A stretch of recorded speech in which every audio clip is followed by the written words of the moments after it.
Bismillahirrahmanirrahim. Assalamualaikum warahmatullahi wabarakatuh. Alhamdulillah wassalatu wassalamu ala Rasulillah wa ala alihi wa sahbihi wa mawalah wa la hawla wa la quwata illa billahi wa ba'd. Alhamdulillah, di pagi hari ini walaupun cuaca hujan, tapi insyaallah hujan juga membawa rahmat bagi kita dan tidak menyurutkan untuk tetap hadir di majelis ilmu.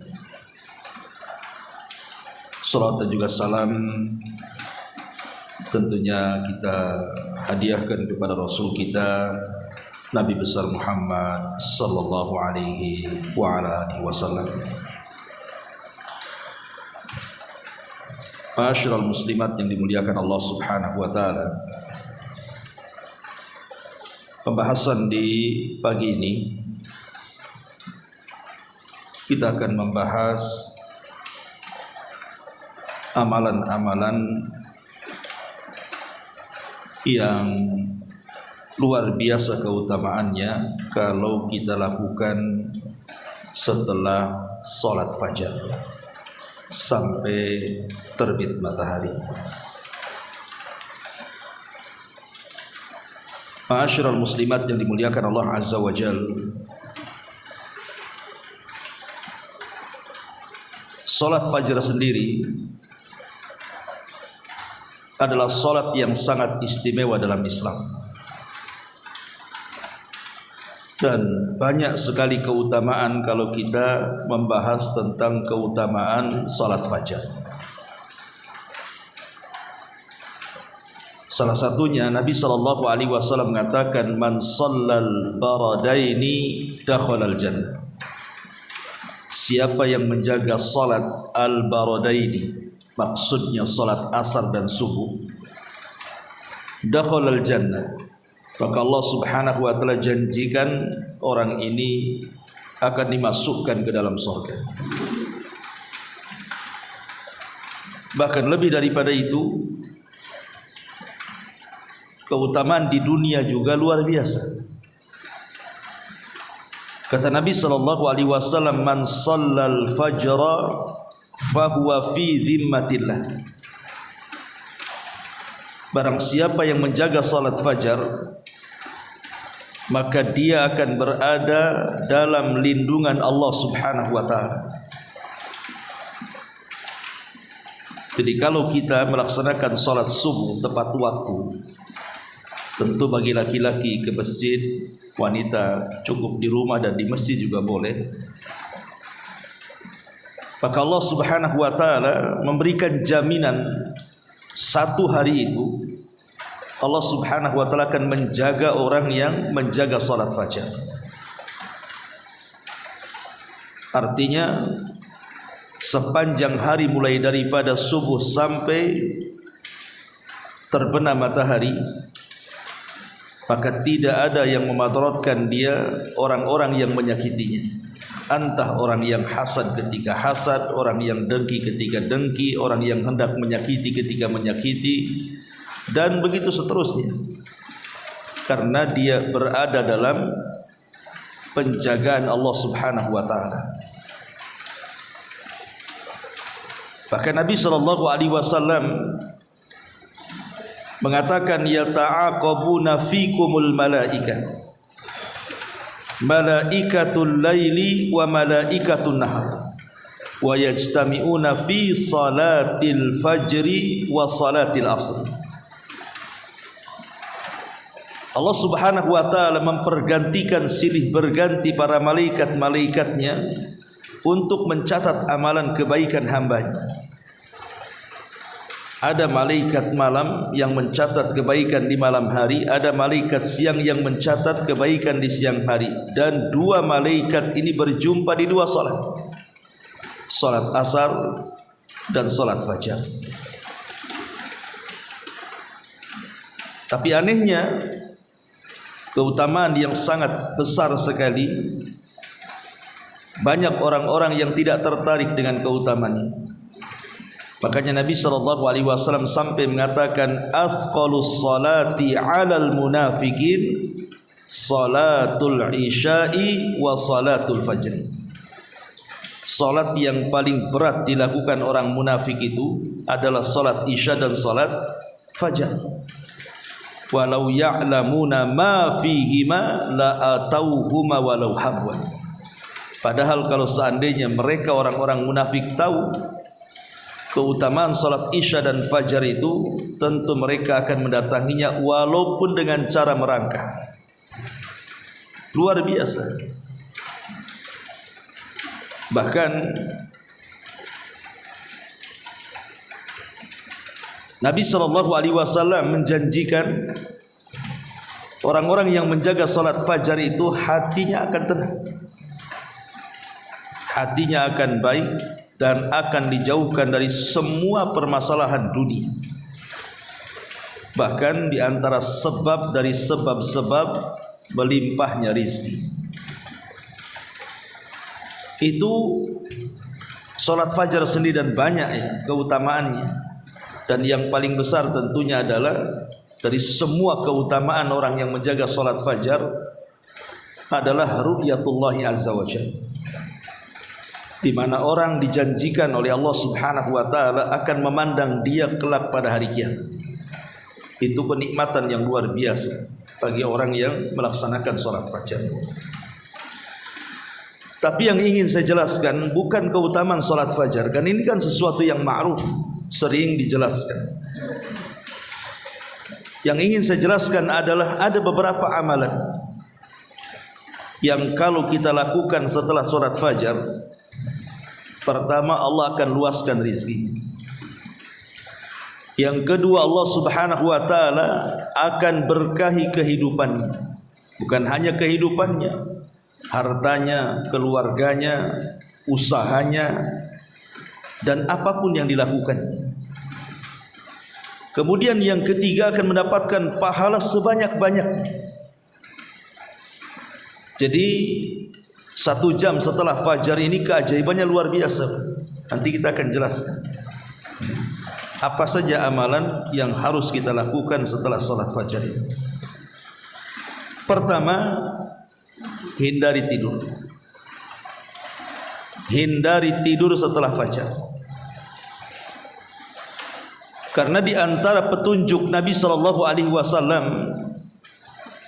dan juga para sahabat Nabi SAW, apabila mereka selesai melaksanakan salat fajar, mereka duduk di tempat mereka salat sampai terbit matahari.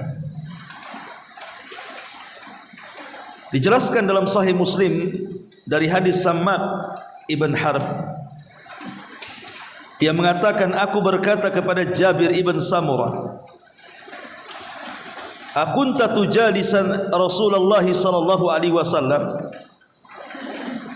Kata Sammak kepada Jabir ibn Samurah, apakah engkau sering duduk-duduk bersama Rasul? Maka Jabir ibn Samurah mengatakan, na'am kathiran, ya tentu kami banyak duduk-duduk bersama Nabi sallallahu alaihi wasallam. Kemudian beliau mengatakan, kana la yaqumu min musallahu alladhi yusalli fihi subh.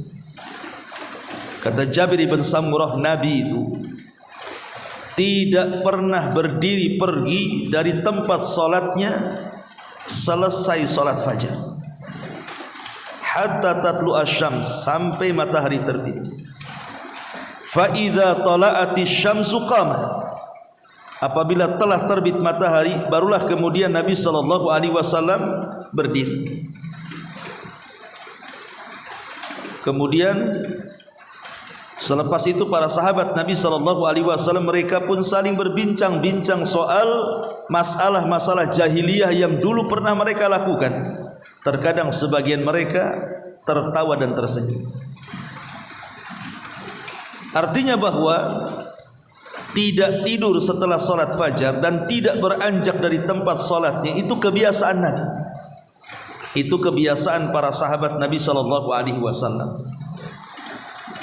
Bahkan Nabi SAW secara khusus mendoakan waktu ini. Apa kata Nabi SAW? Allahumma barik li ummati fi bukuriha. Ya Allah, berkahi umatku di waktu paginya.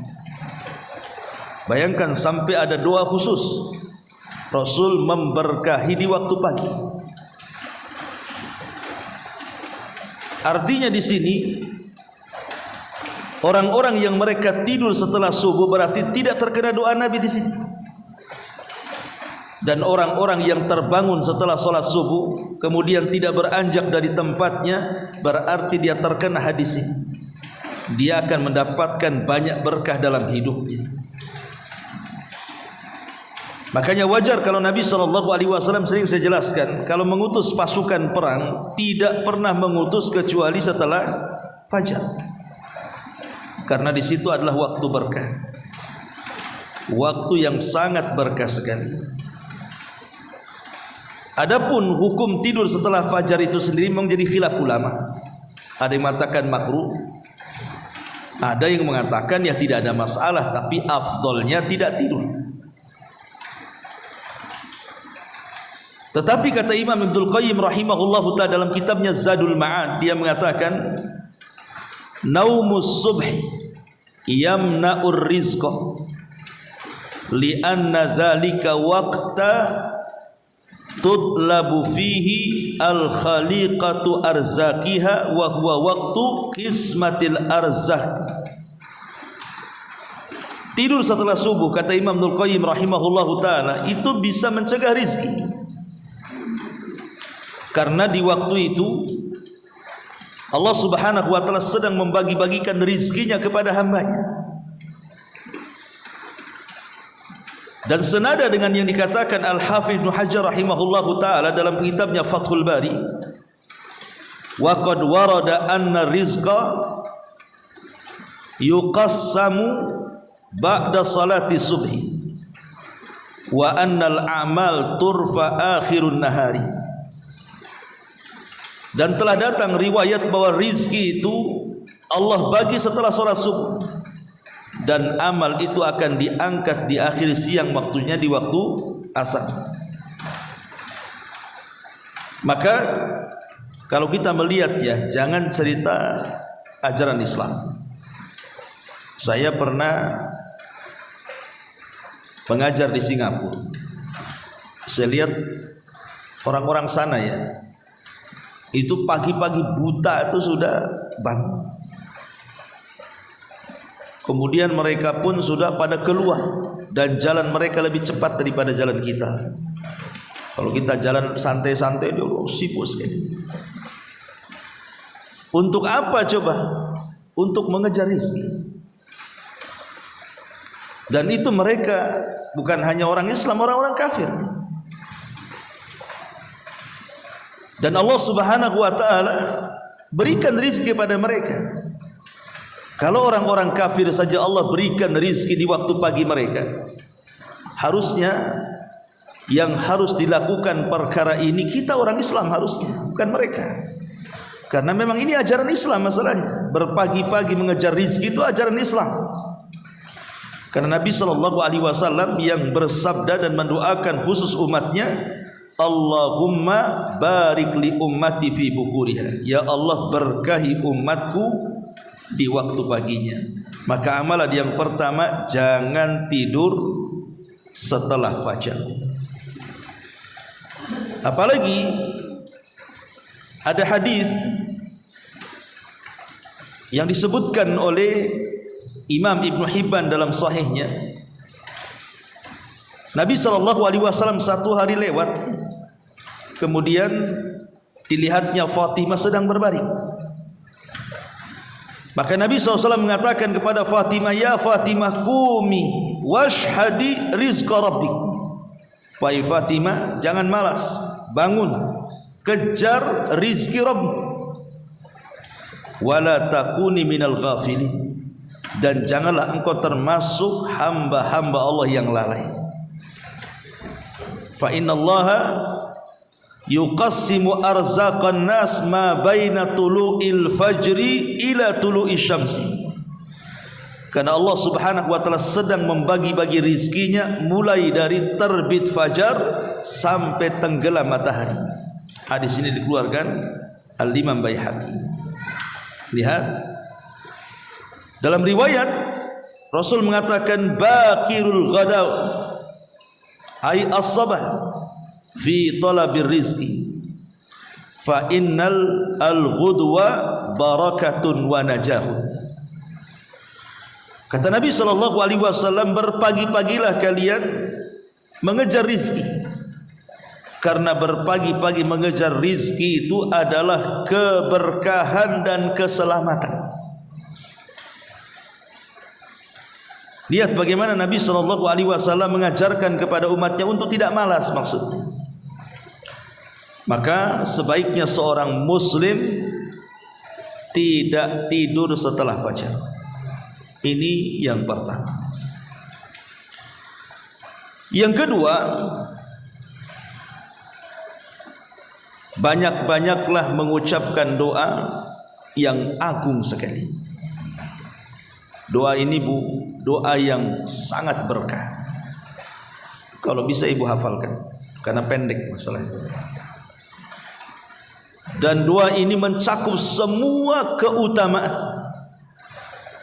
Kalau ibu baca itu tidak tersisa keutamaan kecuali ada pada doa ini. Doa ini disebutkan di dalam sahih, di mana Nabi SAW pernah mengajarkan doa ini kepada salah satu istrinya namanya Juwairiyah. Jadi saat Nabi SAW berangkat untuk melaksanakan solat fajar,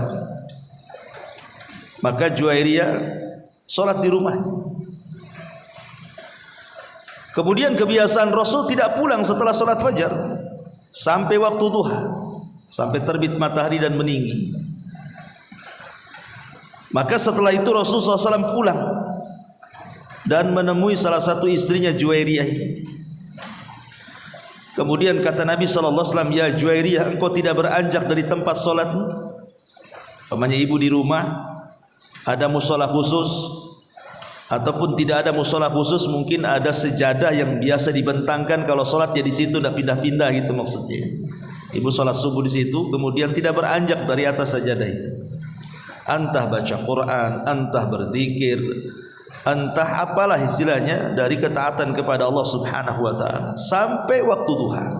Terbit matahari meninggi satu tombak, awal waktu duha. Jadi Nabi SAW bertanya, apa engkau tidak beranjak dari tempatmu ini? Maka kata Juwairiyah, na'am ya wahai Rasul. Maka Nabi SAW, ya Juwairiyah, kalau seandainya engkau membaca zikir ini diulang 3 kali, itu sebanding dengan duduknya engkau mulai dari tadi subuh sampai waktu duha, kau habiskan untuk ibadah. Jadi cukup membaca 3 doa ini, 3 zikir ini, itu sama dengan engkau duduk dari subuh tadi sampai waktu duha, kau habiskan untuk berzikir dan beribadah kepada Allah Azza wa Jalla. Kemudian kata Juwairiyah, tentu wahai Rasul, ajarkan zikir ini. Maka Nabi SAW mengatakan, lau zinta bima qulti mundul yaumi lawazanat hunna. Kalau engkau membaca zikir ini, maka sebanding dengan apapun yang kau baca sejak subuh sampai duha tadi. Kau baca apa tadi? Umpamanya subhanallah 100 kali, takbir 100 kali, tahlil 100 kali, tapi cukup membaca 3 kali zikir ini sama dengan kau yang lakukan tadi. Kata Nabi SAW, kuli katakan ya Juwairiyah, subhanallah wa bihamdi adada khalqi wa ridha nafsi wa zinata arsy wa midada kalimati. Pendek. Ada 3 riwayat. Bisa riwayatnya seperti ini, subhanallah wa bihamdihi adada khalqihi wa ridha nafsihi wa zinata arsyihi wa midada kalimatihi. Atau riwayat yang kedua, subhanallah adada khalqi, subhanallah wa ridha nafsi, subhanallah wa zinata arsy, subhanallah wa midada kalimati. Atau riwayat yang ketiga, subhanallah wa bihamdi adada khalqi, subhanallah wa bihamdi wa ridha nafsi, subhanallah wa bihamdi zinata arsy, subhanallah wa bihamdi wa midada kalimati. Jadi bisa ibu membaca dengan 3 lafaz ini. Saya ulang, bisa ibu baca subhanallah wa bihamdihi adada khalqi wa ridha nafsi wa zinata arsy wa midada kalimati. Ini satu lafaz. Atau lafaz yang kedua, subhanallah adada khalqi, subhanallah wa ridha nafsi, subhanallah wa zinata arsy, subhanallah wa midada kalimati. Atau yang ketiga, subhanallah wa bihamdi adada khalqi, subhanallah wa bihamdihi wa ridha nafsi, subhanallah wa bihamdihi wa zinata arsy, subhanallah wa bihamdihi wa midada kalimati. Terserah mau ambil lafaz yang mana. Tapi lihat bagaimana isi kandungannya ini. Isi maknanya luar biasa. Subhanallah wa bihamdihi adada khalqi. Maha suci Allah, aku memujinya.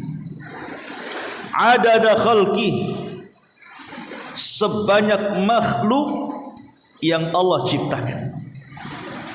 Siapa yang tahu berapa jumlah makhluk Allah? Enggak ada yang tahu. Yang tampak saja kita tidak tahu jumlahnya.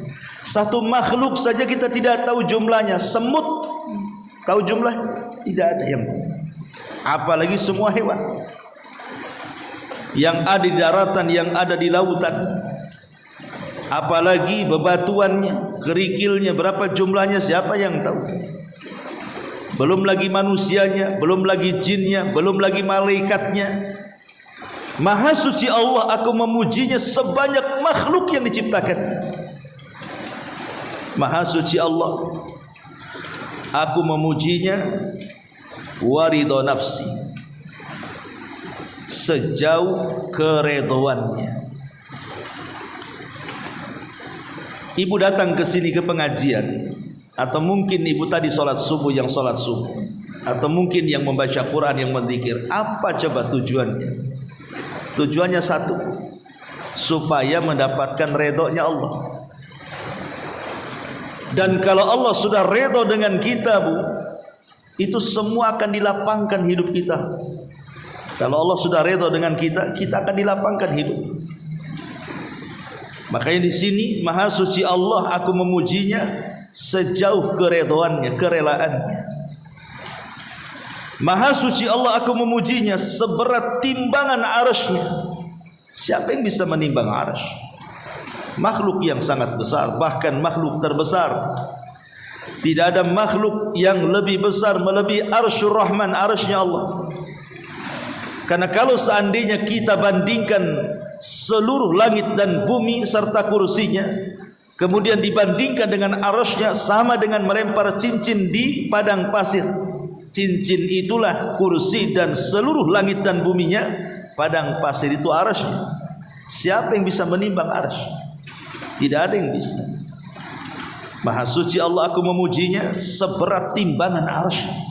Seberapa berat timbangan arsy? Tidak ada yang bisa menimbang arsy kecuali Allah subhanahu wa ta'ala.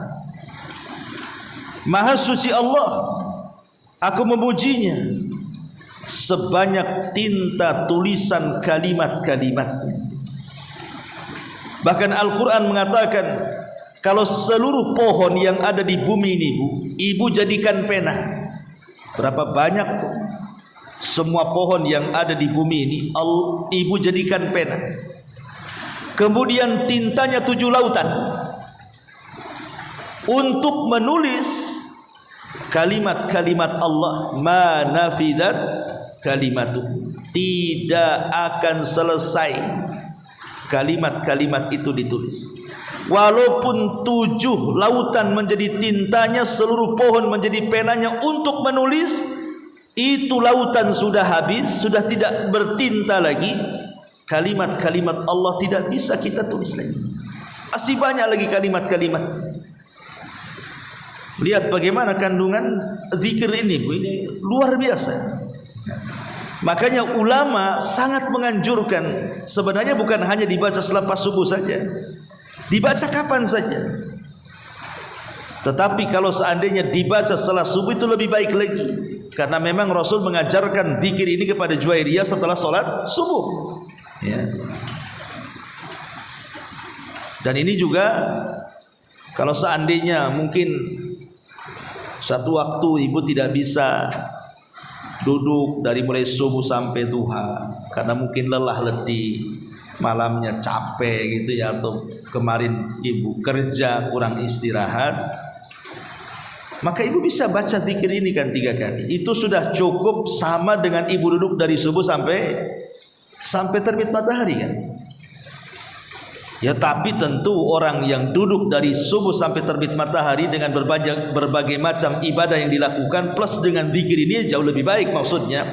Tapi kan waktu-waktu tertentu kadang-kadang kita malas, ya, karena lelah letih, akhirnya kita pengen tidur, pengen istirahat. Minimalnya baca zikir ini, itu maksudnya, karena ini sudah bisa mencukupkan semuanya tadi.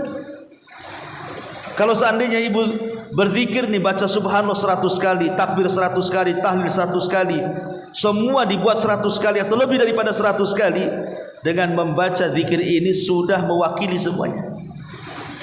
Luar biasa, ya.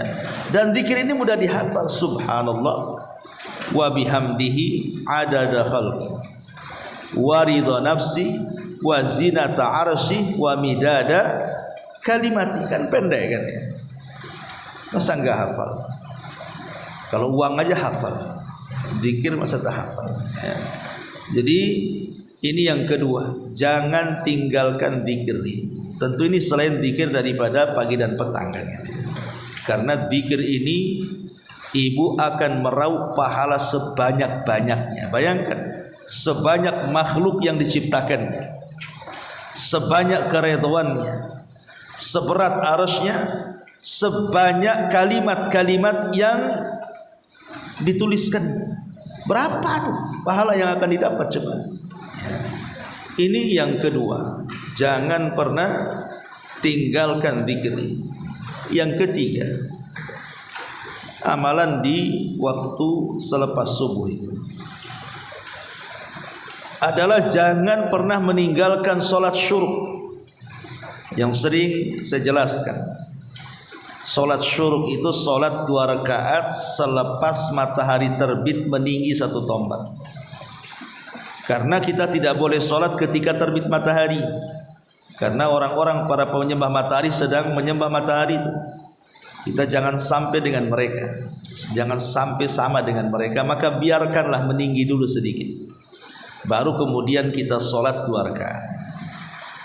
Kata Nabi SAW, barang siapa yang sholat subuh dia tidak beranjak dari tempatnya, dia habiskan dengan ibadah, zikir, baca Quran atau apalah ibadah. Kemudian setelah syuruk ibu melaksanakan 2 rakaat syuruk, apa kata Rasul? Pahalanya sama dengan haji dan umrah secara sempurna.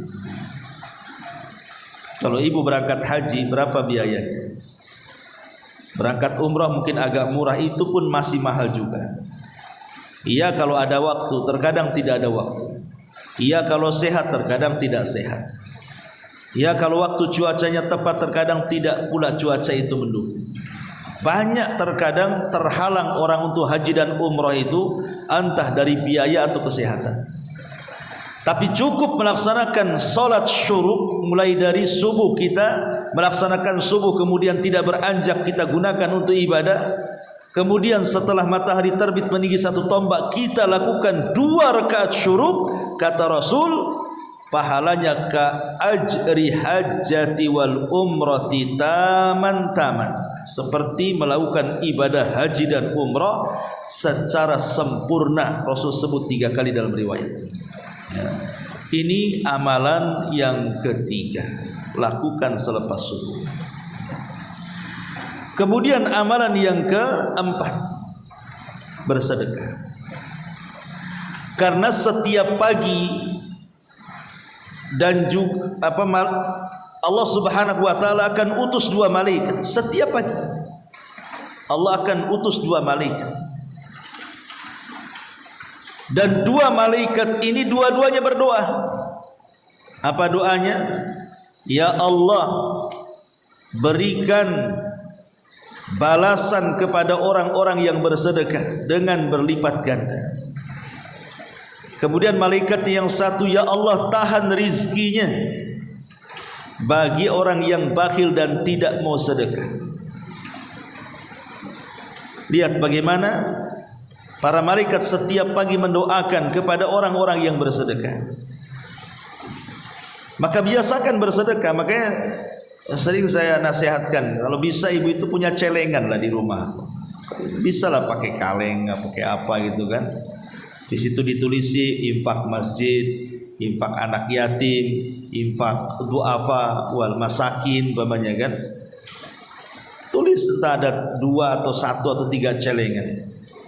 Dan mestikan ibu kalau belanja kan adalah uang-uang receh kan itu ya. Kadang-kadang daripada uang receh itu terbuang-buang, dimainin anak-anak dan begitu seterusnya kan. Kan itu kita bisa berinfak. Infak kan tidak harus banyak ya. Mungkin ada uang receh cuma 1000 perak atau 500 perak kan, tapi ibu infakkan setelah sholat fajar, maka ibu kena doa malaikat. Masukkan, nanti kalau sudah banyak baru kita hantarkan. Tapi kita masukkannya itu setelah salat fajar itu. Maka malaikat ketika itu berdoa. Kalau seandainya kemudian ketika ibu masukkan tuh entah uang 1000 perak atau 2000 perak setelah salat fajar bertepatan dengan doanya malaikat, berapa rizki yang ibu akan dapat coba? Karena lipatan orang infak itu 700 kali lipat dari yang kita infakkan. Itu kalau 1 kali infak. Kalau setiap hari infak, walaupun tidak banyak kan, pasti Allah Subhanahu wa taala akan berikan rizki dari arah yang tidak disangka-sangka. Ini amalan yang keempat. Amalan yang kelima, perbanyak istighfar. Kalau ingin diluaskan rizkinya, maka baca istighfar setelah subuh. Perbanyak baca istighfar. Astagfirullah, astagfirullah, astagfirullah. Karena istighfar sendiri di dalam Al-Quranul Karim adalah satu di antara sekian kunci pembuka rizki. Nabi Allah Subhanahu wa taala berfirman ketika mengkisahkan Nabi Nuh alaihi salatu wassalam. Apa kata Nuh kepada kaumnya? Faqul tustaghfiru rabbakum innahu kana ghafar.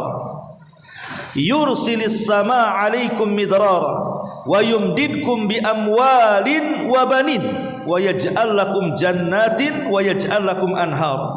Kata Nuh alaihi salam, aku katakan kepada kalian wahai kaumku, perbanyaklah istighfar kepada Allah. Karena Allah itu zat yang maha pengampun kepada kalian.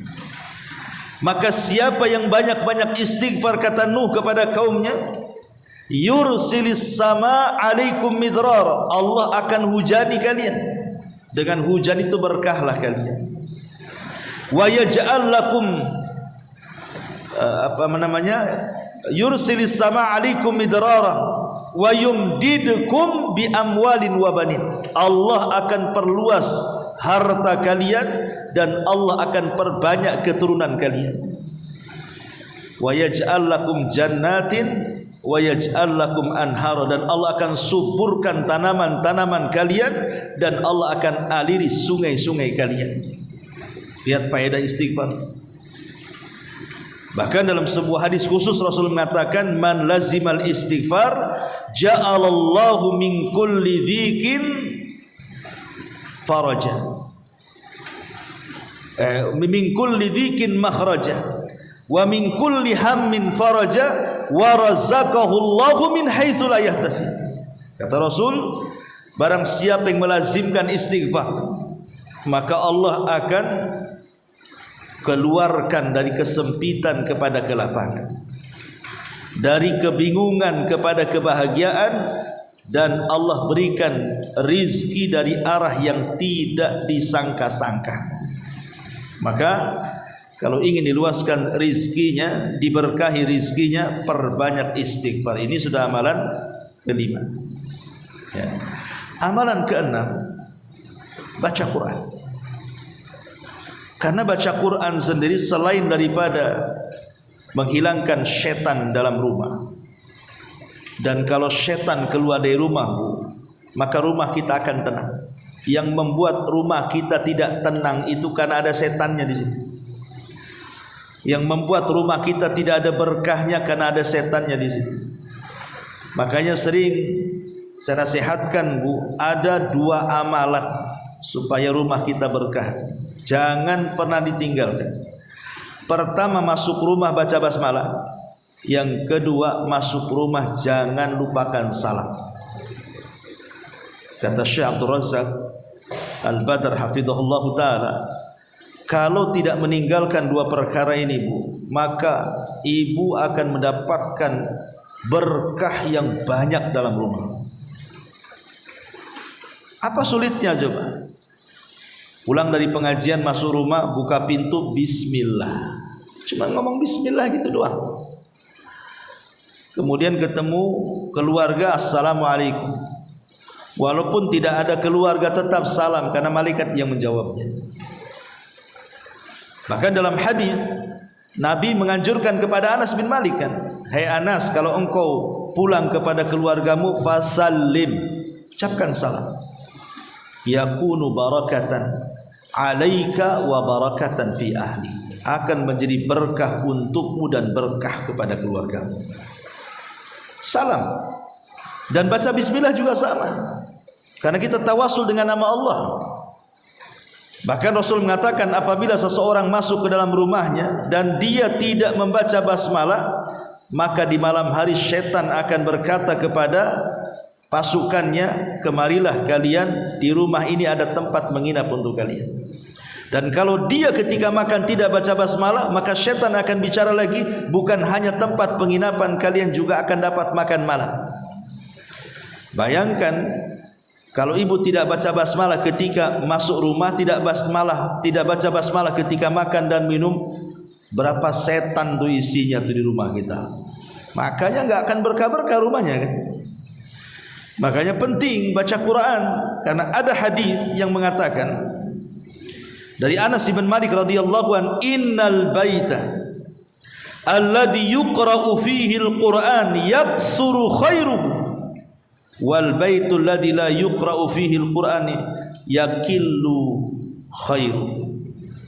Kata Nabi SAW, rumah yang dibacakan Al-Quran maka kebaikannya akan diperbanyak, dan rumah yang jarang baca Quran akan disedikitkan kebaikannya.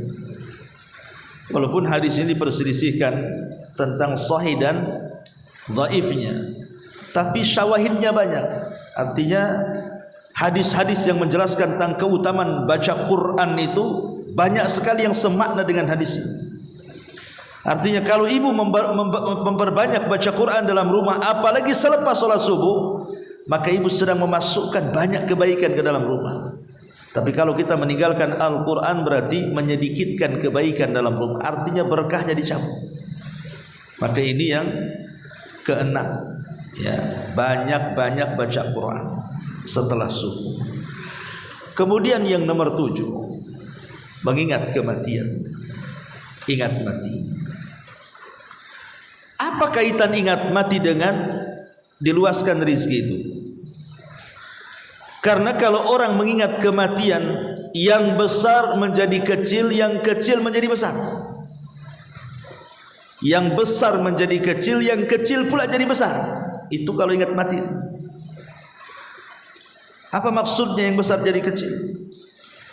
Orang kalau Allah berikan rezeki, umpamanya dia hidup di istana, dengan segala kemewahan. Kemudian dia ingat mati, istana itu bagi dia bukan apa-apanya. Kenapa? Kalau sudah mati ditinggalkan dia, artinya yang besar jadi kecil kan? Percuma punya harta banyak kalau kemudian mati toh juga tidak dimasukkan ke dalam kubur. Itu namanya mengecilkan yang besar.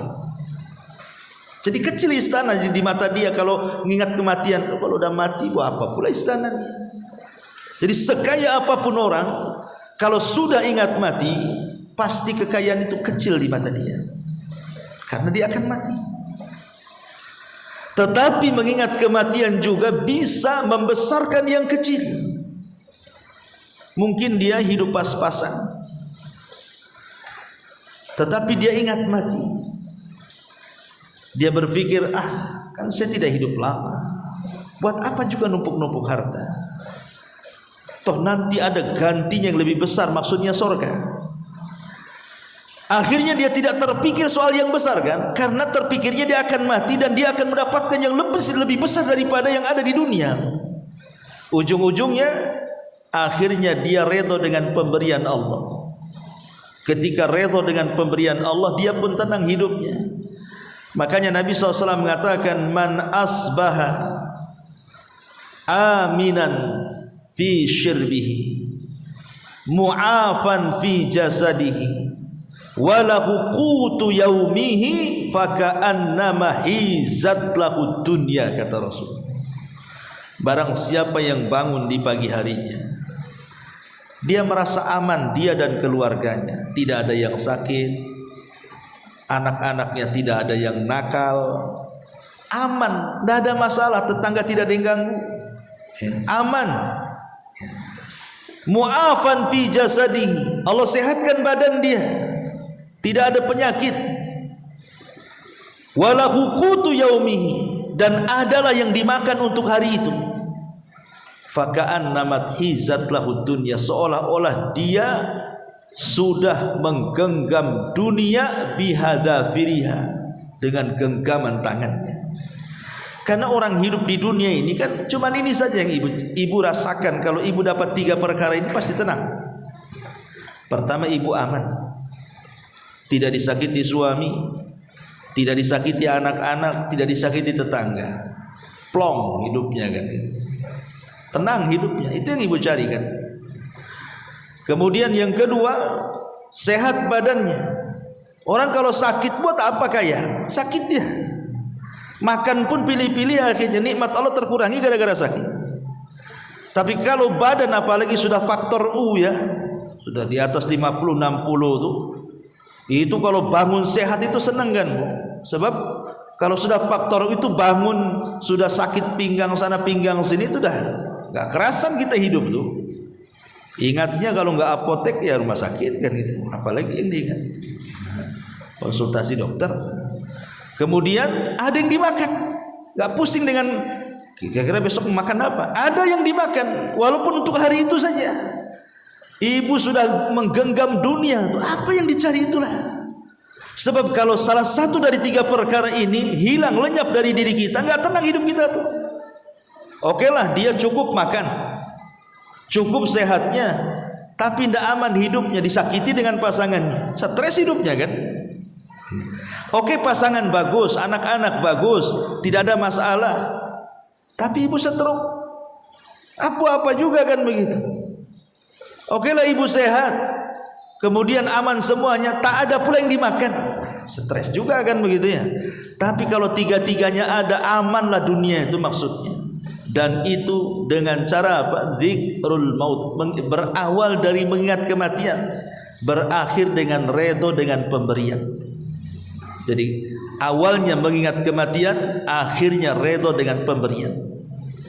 Maka mengingat mati itu juga salah satunya adalah meluaskan rizki. Maksudnya rizki hati ya, karena sekaya-kayanya manusia adalah yang kaya hatinya. Kata Nabi SAW, sekaya-kaya manusia itu yang kaya hatinya, bukan yang kaya harta bendanya. Ini amalan yang ke-7. Dan yang terakhir, amalan yang dianjurkan selepas subuh adalah berdoa.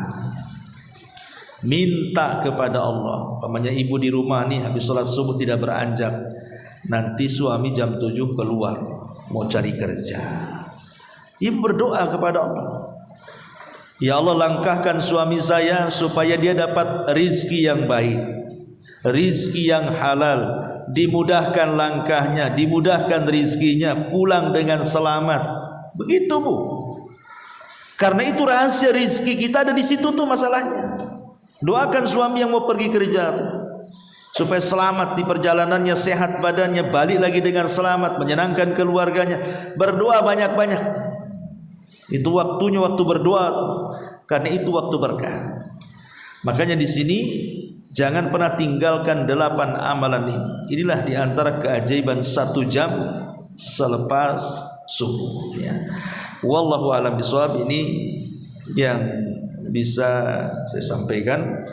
Dan kalau ibu mau mengamalkan 8 perkara ini, luaslah rizki kita, banyaklah berkah kita, dan ibu akan mendulang pahala sebanyak-banyaknya.